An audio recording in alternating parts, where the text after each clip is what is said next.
अब जो दुर्योधन ने विचित्र कर्म किया है ना, वो हमारे और अपने विचार के लिए बहुत श्रेष्ठ है। हमारे विचारों में वो बात बंध जानी चाहिए। अगर आपने जीवन में निकृष्ट कर्म किया है, अगर आपने जीवन में धर्म को छोड़ करके अधर्म का पालन किया है, सिर्फ पाप किया है, तो मृत्यु के समय भी आपके मन में पाप ही आएगा। आएगा या नहीं भाई? जैसा आपने जीवन जी लिया, तो जब जीवन लीला समाप्त हो रही है, मृत्यु के काल में भी वही विचार आएगा जो आपने जीवन भर किया। और दुर्योधन तो एक नंबर का धूर्त था, दुष्ट था। ऐसा धूर्त था कि जिसके चक्कर में पूरा इनका वंश ही नष्ट हो गया। तो आज दुर्योधन ने अपने मित्र के पूछने पर एक ही बात कही, हे मेरे मित्र अश्वत्थामा, मुझे कुछ नहीं चाहिए। हाँ, एक मन में अंतिम इच्छा बची है, उसको तुम पूरी कर दो। अश्वत्थामा ने कहा, क्या इच्छा है मुझे बताओ। दुर्योधन कहता है, मित्र अश्वत्थामा, तुम जानते हो कि हम कौरव 100 भाई थे, लेकिन आज 100 में से एक मैं ही बचा हूं। 99 भाई मारे जा चुके हैं, लेकिन वो 5 पांडव में से एक के ऊपर भी आंच नहीं आई। हम 100 भाई थे, लेकिन आज 100 के 100 मरने वाले, 99 मर चुके हैं और मैं भी कुछ देर का मेहमान हूं। लेकिन मेरे मन में मरते समय भी एक ही कष्ट की स्थिति बनी है, एक ही समस्या बनी हुई है। मरते समय मेरे मन में एक ही दुख है कि हम 100 के 100 भाई नष्ट होने वाले हैं और उन 5 पांडवों में से एक के ऊपर भी आंच नहीं आई। हे मित्र, मेरा तुमसे निवेदन है, कम से कम मरते समय तो मुझे एक पांडव का मरा हुआ मुख दिखा दो। मैं मरने वाला हूं, तो कम से कम मरते समय मुझे एक पांडव का मरा हुआ शरीर देखना है। कम से कम एक पांडव ही सही मर जाए, 5 में से एक के ऊपर आंच आ जाए तो मेरी मृत्यु मंगल कारिणी हो जाएगी। आज दुर्योधन ने मरते समय ये इच्छा व्यक्त की और अश्वत्थामा ने उस इच्छा को पूर्ण करने का निश्चय कर लिया।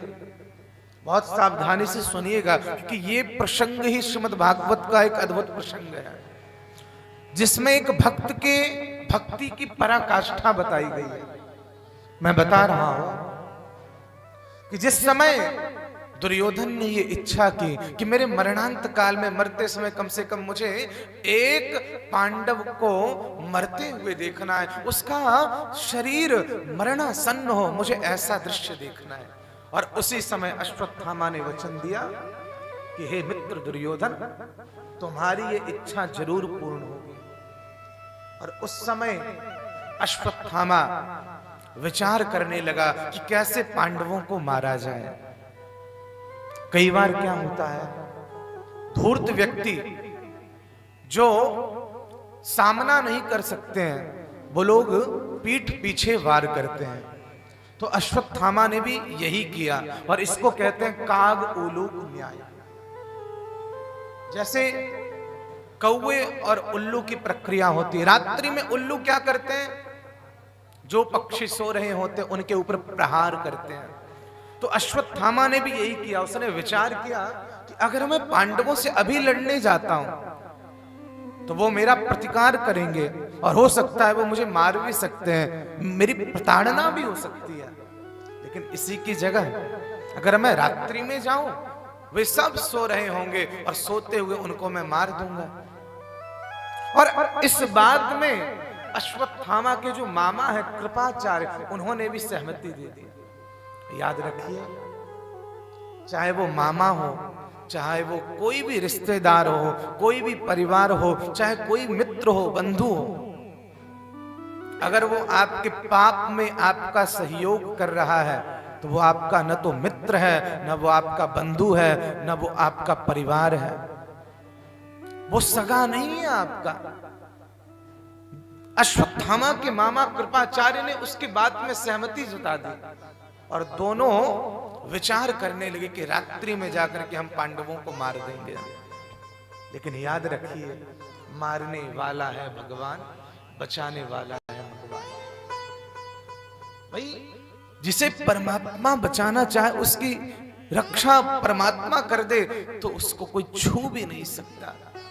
आज भगवान कृष्ण इस दृश्य को जान गए हैं, क्योंकि वो तो कर्तुम अकर्तुम सर्वथा समर्थ है। उस समय गौधूली वेला में सारे पांडवों के पुत्र और तो और द्रौपदी, सारा उनका जो कुटुंब है, परिवार है, उस समय भगवान कृष्ण के पास बैठे थे। भगवान कृष्ण ने कहा कि देखो पांडवों, हम लोग उस महासंग्राम में, महाभारत में विजय को प्राप्त हुए, तो इस विजय की घड़ी में क्यों ना हम लोग उत्साह पूर्वक उल्लास मनाएं। आजकल क्या होता है भाई, थोड़ा कुछ अच्छा हो जाए तो हम लोग वर्तमान में पार्टी करने लगते हैं, करते हैं या नहीं? सामान्य भाषा में बता रहा हूं। तो इसी को प्राचीन समय में उत्सव कहा जाता था, और उसी उत्सव को मनाने के लिए पांडवों के साथ भगवान कृष्ण ने बाहर जाने का विचार किया। पांडवों से कहने लगे कि देखो पांडवों, विजय प्राप्त होने पर तो कम से कम उल्लास उत्सव मनाओ। सबने उनकी बात में सहमति जताई, पर 5 लोगों ने नहीं जताई। और ये 5 कौन थे? उन्हीं 5 पांडवों के 5 पुत्र। पांडवों के 5 पुत्र कहने लगे कि हे द्वारिकाधीश, कुरुक्षेत्र के संग्राम में, महाभारत के युद्ध में हमने बहुत मेहनत की है, शरीर काम नहीं कर रहा, शरीर में बहुत दर्द हो रहा है, बहुत कष्ट है। तो अगर आपका आदेश हो तो हम लोग यहीं इसी स्थान पर विश्राम कर लेते हैं, आप लोग उल्लास मनाने, उत्सव मनाने जाइए। भगवान कृष्ण ने उस समय बहुत समझाया, अनेक बातें बताई, लेकिन कई बार क्या होता है ना, जब नाश मनुज पर छाता है, पहले विवेक मर जाता है। व्यक्ति का जब पतन होना होता है, व्यक्ति को जब हानि होनी होती है, तो उस समय उसकी बुद्धि विकृत हो जाती है। जब साक्षात परमपिता परमात्मा कृष्ण समझाए और किसी को समझ ना आए, तो समझो उसका कल्याण नहीं हो सकता। द्वारिकाधीश के समझाने पर भी 5 पांडवों के पुत्र समझ नहीं पाए।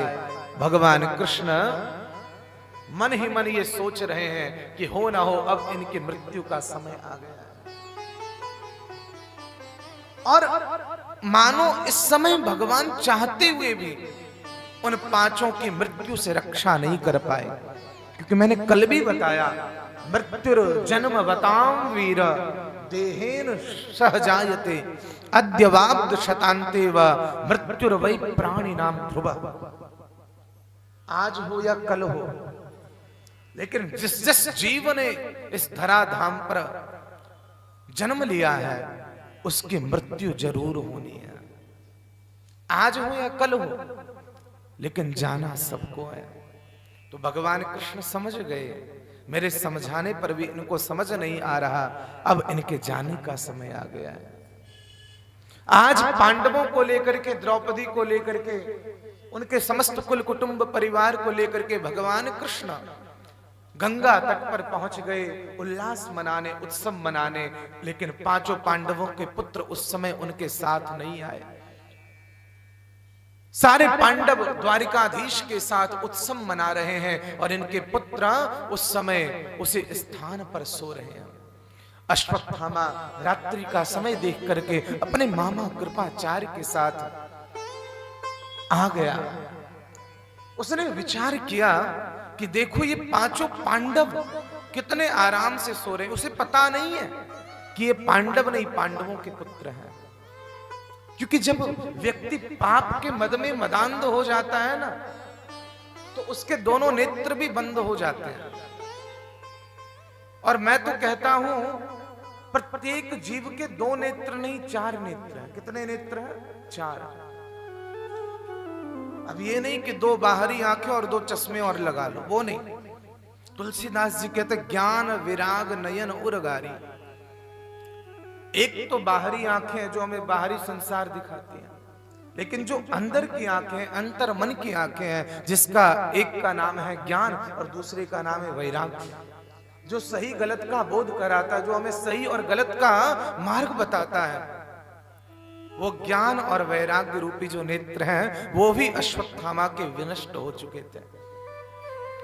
पाप परायण मद में मदांध अश्वत्थामा सोते हुए पांचों पांडवों के पुत्रों के सर को काट लेता है, धड़ से सर अलग कर देता है और प्रसन्न हो जाता है। बताओ, ये 5 पांडव बड़े ताकतवर बनते थे, एक क्षण में ही इनकी मृत्यु हो गई, लेकिन मरे कौन है वो तो परमात्मा ही जानता है। अश्वत्थामा को नहीं पता कि ये 5 पांडव नहीं, उनके पुत्र हैं।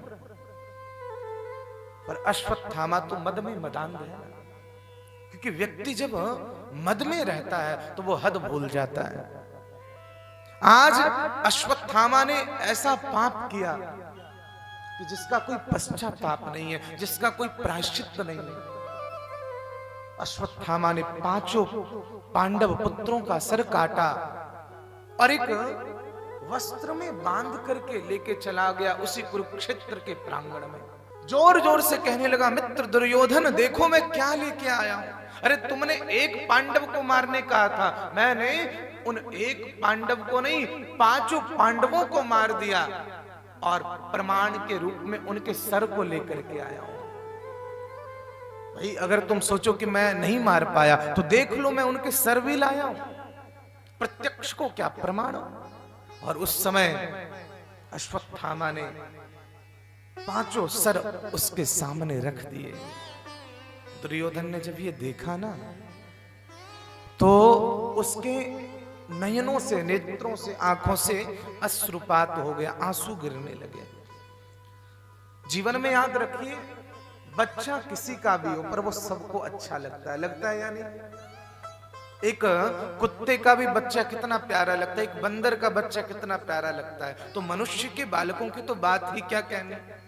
और ये दुर्योधन ने जब उन पुत्रों को देखा तो उसको दया आ गई। उस समय उसने भावुक होकर के कहा कि अरे अश्वत्थामा, ये तूने कौन सा निकृष्ट कर्म कर दिया। मेरी दुश्मनी तो पांडवों से थी, पांडवों के पुत्रों ने मेरा क्या बिगाड़ा था। मेरी दुश्मनी, मेरी शत्रुता पांडवों से थी, उनके पुत्रों से नहीं। और तूने जो ये निकृष्ट कर्म किया है, इस कर्म से तूने मेरा भी नुकसान किया है, इससे मुझे कोई लाभ नहीं है। क्यों? क्योंकि अब हमारे वंश में कोई तर्पण करने वाला भी नहीं बचा। कौन हमें जल देगा, कौन हमारा श्राद्ध करेगा। तूने तो हमारे वंश को समूल विनष्ट कर दिया, तूने हमारे वंश का नाश कर दिया अश्वत्थामा। और उस दुख की घड़ी में दुर्योधन के प्राणांत हो गए, दुर्योधन के प्राण निकल गए। क्योंकि दुर्योधन को वरदान था, उसकी मृत्यु तभी होगी जब एक क्षण में उसे सुख भी मिलेगा और दूसरे क्षण उसे दुख भी मिलेगा। जिस समय अश्वत्थामा चिल्ला करके बोल रहा था, देखो मैं 5 पांडवों के सर लाया हूं, उस समय तो दुर्योधन प्रसन्न हो गया कि आज 5 पांडवों का मरा हुआ मुख देखूंगा। तो उस समय सुखी हुआ, प्रसन्न हुआ। लेकिन जैसे ही पांडवों की जगह उनके पुत्रों का सर देखा तो दुखी हो गया और सुख दुख की अवस्था में उसका प्राण निकल गया।